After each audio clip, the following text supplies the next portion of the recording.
আকাশবাণী আগরতলা। স্থানীয় সংবাদ পড়ছি চন্দন লেখাপাল। এখনকার বিশেষ বিশেষ খবর হলো, প্রধানমন্ত্রী নরেন্দ্র মোদী আজ রাষ্ট্রপতি দ্রৌপদী মুর্মুর কাছে তাঁর পদত্যাগপত্র জমা দিয়েছেন। রাষ্ট্রপতি দ্রৌপদী মুর্মু সপ্তদশ লোকসভা ভেঙে দিয়েছেন। রাজ্যে আসন্ন ত্রিস্তরীয় পঞ্চায়েত নির্বাচনের জন্য রাজ্য নির্বাচন কমিশন আগামীকাল খসড়া ভোটার তালিকা প্রকাশ করবে। রাজ্যেও নানা অনুষ্ঠানের মধ্য দিয়ে বিশ্ব পরিবেশ দিবস উদযাপিত। একদিনের বিরতির পর রাজ্য ক্রিকেট সংস্থা আয়োজিত সদরের আন্তঃস্কুল মেয়েদের টি-20 ক্রিকেট প্রতিযোগিতার আজ 3টি খেলা হয়েছে। এবার আসছে বিস্তারিত সংবাদে। প্রধানমন্ত্রী নরেন্দ্র মোদী আজ রাষ্ট্রপতি ভবনে রাষ্ট্রপতি দ্রৌপদী মুর্মুর সঙ্গে দেখা করেছেন এবং কেন্দ্রীয় মন্ত্রিপরিষদের সঙ্গে তার পদত্যাগপত্র জমা দিয়েছেন। রাষ্ট্রপতি পদত্যাগপত্র গ্রহণ করেন এবং নতুন সরকার গঠন না হওয়া পর্যন্ত প্রধানমন্ত্রী ও কেন্দ্রীয় মন্ত্রিপরিষদকে দায়িত্বে থাকার অনুরোধ করেন। প্রধানমন্ত্রী নরেন্দ্র মোদী আজ উপরাষ্ট্রপতি জগদীপ ধনখড়ের সঙ্গেও দেখা করেছেন। রাষ্ট্রপতি দ্রৌপদী মুর্মু আজ সপ্তদশ লোকসভা ভেঙে দিয়েছেন। তার আগে কেন্দ্রীয় মন্ত্রিসভা আজ বিকেলে অনুষ্ঠিত বৈঠকে রাষ্ট্রপতিকে অবিলম্বে সপ্তদশ লোকসভা ভেঙে দেওয়ার পরামর্শ দেয়। রাষ্ট্রপতি আজ বিদায়ী মন্ত্রিসভার জন্য একটি নৈশভোজের আয়োজন করেছেন। রাজ্যে আসন্ন ত্রিস্তরীয় পঞ্চায়েত নির্বাচনের জন্য রাজ্য নির্বাচন কমিশন আগামীকাল খসড়া ভোটার তালিকা প্রকাশ করবে। আগামীকাল থেকেই খসড়া ভোটার তালিকার উপর দাবি ও আপত্তি গ্রহণের কাজ শুরু হবে। এই কাজ চলবে আগামী 13 জুন পর্যন্ত। দাবি ও আপত্তি সমূহের নিষ্পত্তির কাজ আগামী 14 জুন থেকে 18 জুনের মধ্যে সম্পন্ন করা হবে। চূড়ান্ত ভোটার তালিকা প্রকাশ করা হবে আগামী 24 জুন। উল্লেখ্য, ত্রিস্তর পঞ্চায়েত নির্বাচনের জন্য ভোট কেন্দ্রের চূড়ান্ত তালিকা গত 3রা জুন প্রকাশ করা হয়েছে। চূড়ান্ত তালিকায় মোট ভোট কেন্দ্রের সংখ্যা হল 2650। আজ বিশ্ব পরিবেশ দিবস। প্রধানমন্ত্রী নরেন্দ্র মোদী আজ বিশ্ব পরিবেশ দিবস উপলক্ষে আয়োজিত এক পেড় মা কে নাম প্রচার অভিযানের আওতায় নতুন দিল্লির বুদ্ধ জয়ন্তী পার্কে একটি চারা রোপণ করেন। এই প্রচার অভিযানের লক্ষ্য সারা দেশে কোটি কোটি বৃক্ষরোপণকে এক গণ আন্দোলনে গড়ে তোলা। রাষ্ট্রপতি দ্রৌপদী মুর্মু আজ একটি উন্নত ও সবুজ বিশ্ব গড়ার জন্য জনগণকে সম্মিলিত প্রচেষ্টা গ্রহণ করার আহ্বান জানিয়েছেন। রাষ্ট্রপতি সামাজিক মাধ্যমে বলেছেন, এই বিশ্ব পরিবেশ দিবসে আমাদের মনে করতে হবে যে মাতৃভূমিকে রক্ষা করা আমাদের মৌলিক দায়িত্ব। তিনি বলেন, আমরা প্রাকৃতিক সম্পদের মালিক নই। রাষ্ট্রপতি বলেন যে জলবায়ু পরিবর্তন জীবন ও জীবিকাকে, বিশেষ করে দুর্বল সম্প্রদায়গুলিকে প্রভাবিত করছে। উপরাষ্ট্রপতি জগদীপ ধনখড় জনগণকে শুভেচ্ছা জানিয়ে বলেছেন, মানবতা এবং প্রকৃতির মধ্যে সম্প্রীতি সুস্থায়ী জীবনযাপনের ভিত্তি। তিনি বলেন, আমাদের সভ্যতা নীতি আমাদের প্রকৃতির সঙ্গে সামঞ্জস্যপূর্ণ জীবনযাপনের পথ দেখায়। বিশ্ব পরিবেশ দিবস উপলক্ষে আজ রাজ্য দূষণ নিয়ন্ত্রণ পরিষদের উদ্যোগে সকালে সুকান্ত একাডেমি থেকে এক সচেতনতামূলক র্যালি বের হয়। র্যালির সূচনা করেন বিজ্ঞান, পরিবেশ ও প্রযুক্তি দপ্তরের সচিব ডক্টর শশী কুমার। উপস্থিত ছিলেন দপ্তরের অধিকর্তা মহেন্দ্র সিং, দূষণ নিয়ন্ত্রণ পরিষদের সদস্য সচিব বিশ্ব কর্মকার সহ অন্যান্য আধিকারিকরা। র্যালিতে বিভিন্ন স্কুল কলেজের ছাত্রছাত্রী ছাড়াও বিভিন্ন স্বেচ্ছাসেবী সংগঠন, এনএসএস ও বিভিন্ন পেশার মানুষ অংশগ্রহণ করেন। সুকান্ত একাডেমি থেকে র্যালিটি বের হয়ে শহরের বিভিন্ন পথ পরিক্রমা করে। তারপর সুকান্ত একাডেমি প্রাঙ্গণে অনুষ্ঠিত হয় শিশুদের বসে আঁকো প্রতিযোগিতা। প্রতিযোগিতায় বিজয়ীদের মধ্যে পুরস্কার বিতরণ করা হয়। এ উপলক্ষে আয়োজিত অনুষ্ঠানে বক্তব্য রাখতে গিয়ে বিশ্ব পরিবেশ দিবসের তাৎপর্য তুলে ধরেন দপ্তরের সচিব ডক্টর শশী কুমার। তাছাড়া আগরতলার হাঁপানিয়ায় পুরনো ডাম্পিং স্টেশনের কাছে বৃক্ষরোপণ করা হয়। এই অনুষ্ঠানে উপস্থিত ছিলেন দপ্তরের সচিব, অধিকর্তা সহ অন্যান্যরা। তাছাড়াও ভুতুরিয়া স্থিত বিদ্যুৎ নিগমের উদ্যোগেও মানুষের মধ্যে আজ গাছের চারা বিতরণ করা হয়। বিশ্ব পরিবেশ দিবস উদযাপন উপলক্ষে আজ আগরতলায় বর্ণাঢ্য ইলেকট্রিক ভেহিকেল র্যালি আয়োজিত হয়। পরিবেশকে দূষণমুক্ত রাখার বার্তা সকলের কাছে পৌঁছে দিতে পরিবহন দপ্তর, ত্রিপুরা রাজ্য বিদ্যুৎ নিগম লিমিটেডের যৌথ উদ্যোগে এবং কেন্দ্রীয় বিদ্যুৎ মন্ত্রণালয়ের ব্যুরো অব এনার্জি এফিসিয়েন্সির সহায়তায় এই র্যালির আয়োজন করা হয়। এই উপলক্ষে আগরতলার পুরাতন পরিবহন ভবন প্রাঙ্গণে এক অনুষ্ঠানের আয়োজন করা হয়। অনুষ্ঠানে পরিবহন দপ্তরের কমিশনার উত্তম মণ্ডল বলেন, পরিবেশ সুরক্ষায় প্রতি বছর 5 জুন বিশ্ব পরিবেশ দিবস পালন করা হয়। পরিবেশের ভারসাম্য রক্ষায় ইলেকট্রিক ভেহিকেলের ভূমিকা অপরিসীম। এতে শব্দ দূষণের হাত থেকেও রক্ষা পাওয়া যায় বলে উল্লেখ করেন তিনি। অনুষ্ঠানে ত্রিপুরা রাজ্য বিদ্যুৎ নিগম লিমিটেডের অতিরিক্ত জেনারেল ম্যানেজার কনকলাল দাস বলেন, ত্রিপুরা 45টি স্থানে ইলেকট্রিক ভেহিকেল চার্জিং স্টেশন স্থাপন করার জন্য কেন্দ্রীয় সরকারের কাছে প্রস্তাব পাঠানো হয়েছে।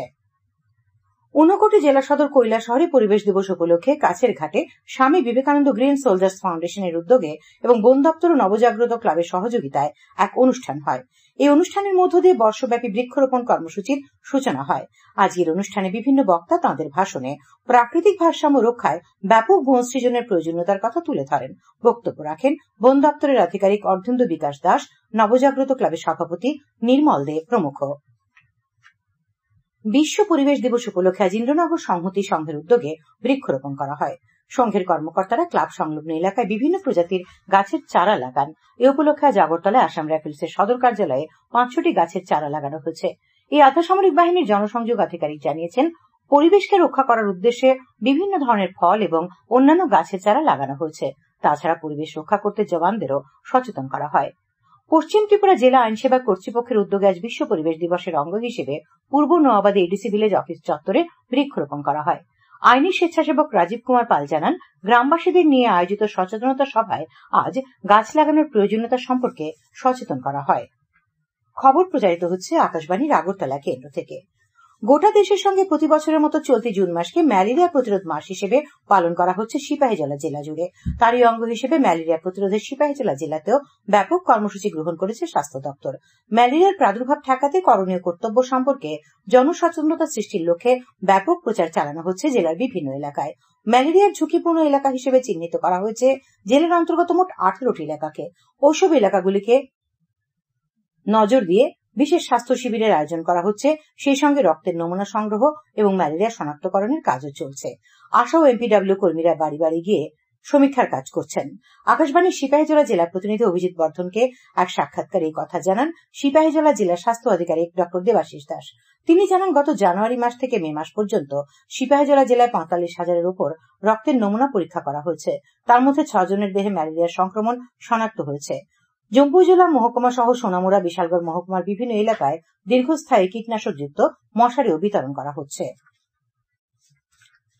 পশ্চিম ত্রিপুরা লোকসভা আসনে মোট 12,12,774টি ভোট গণনা হয়েছে। এর মধ্যে বিজেপি প্রার্থী বিপ্লব কুমার দেব পেয়েছেন 8,81,341টি ভোট। কংগ্রেস প্রার্থী পেয়েছেন 2,69,763টি ভোট। তাছাড়া এসইউসিআই প্রার্থী অরুণ কুমার ভৌমিক পেয়েছেন 8,784টি ভোট। নির্দল প্রার্থী গৌরীশঙ্কর নন্দী পেয়েছেন 8,114টি ভোট। অর্ণব রায় পেয়েছেন 3,449টি ভোট। বলরাম দেববর্মা পেয়েছেন 4,479টি ভোট। ব্রজলাল দেবনাথ পেয়েছেন 3,683টি ভোট।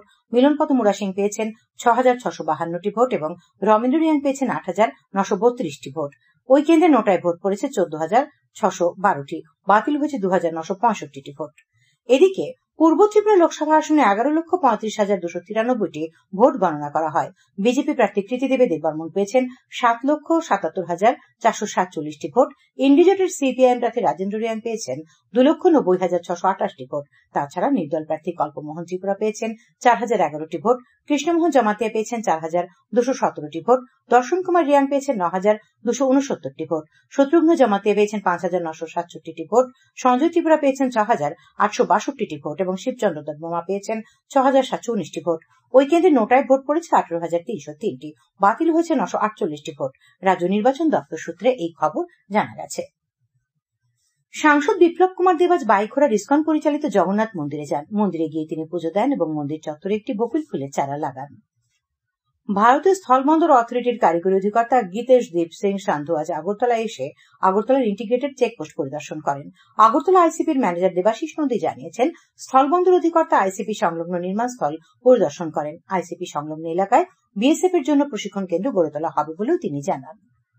পশ্চিমবঙ্গ জয়েন্ট এন্ট্রান্স পরীক্ষার ফলাফল আগামীকাল প্রকাশ করা হবে। West Bengal joint entrance examination বোর্ডের পক্ষ থেকে জানানো হয়েছে, আগামীকাল বেলা 2:30 নাগাদ ফলাফল প্রকাশ করা হবে। পরীক্ষার্থীরা বিকেল 4টে থেকে www.wbjaeb.nic.in এবং www.wbjae.in থেকে ফলাফল দেখতে পারবেন। ট্রাফিক এসপি মানিক দাস জানিয়েছেন, আগরতলা শহরে বিভিন্ন নো পার্কিং জোনে যারা বেআইনিভাবে পার্কিং করেন তাদের বিরুদ্ধে আইনগত ব্যবস্থা নেওয়া হবে। আকাশবাণীর প্রতিনিধিকে তিনি জানান, শীঘ্রই শহরের বিভিন্ন রাস্তায় ট্রাফিক অভিযান শুরু হচ্ছে। তিনি বলেন, শহরে ই রিক্সার জন্য রুট নির্ধারিত করার ব্যাপারে সিদ্ধান্ত নেওয়া হয়েছে। খেলার খবর। একদিনের বিরতির পর রাজ্য ক্রিকেট সংস্থা আয়োজিত সদরের আন্তঃস্কুল মেয়েদের টি20 ক্রিকেট প্রতিযোগিতার আজ 3টি খেলা হয়। পুলিশ ট্রেনিং একাডেমি মাঠে সকালের খেলায় নন্দননগর স্কুল 9 উইকেটে প্রাচ্য ভারতী স্কুলকে পরাজিত করে। একই মাঠে দুপুরের খেলায় বিদ্যাসাগর স্কুল 7 উইকেটে ভবন ত্রিপুরা বিদ্যা মন্দিরকে হারিয়ে দেয়। তাছাড়া নরসিংগড়ের পঞ্চায়েত মাঠে অপর খেলায় আসাম রাইফেলস পাবলিক স্কুল 27 রানে বর্দোয়ালি স্কুলকে হারিয়ে দেয়। আবহাওয়া।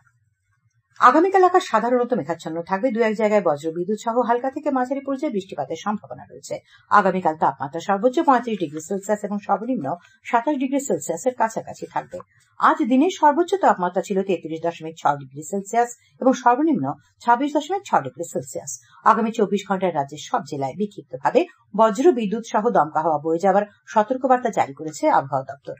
শেষ করার আগে খবরের বিশেষ বিশেষ অংশগুলি আরেকবার। প্রধানমন্ত্রী নরেন্দ্র মোদী আজ রাষ্ট্রপতি দ্রৌপদী মুর্মুর কাছে তাঁর পদত্যাগপত্র জমা দিয়েছেন। রাষ্ট্রপতি দ্রৌপদী মুর্মু সপ্তদশ লোকসভা ভেঙে দিয়েছেন।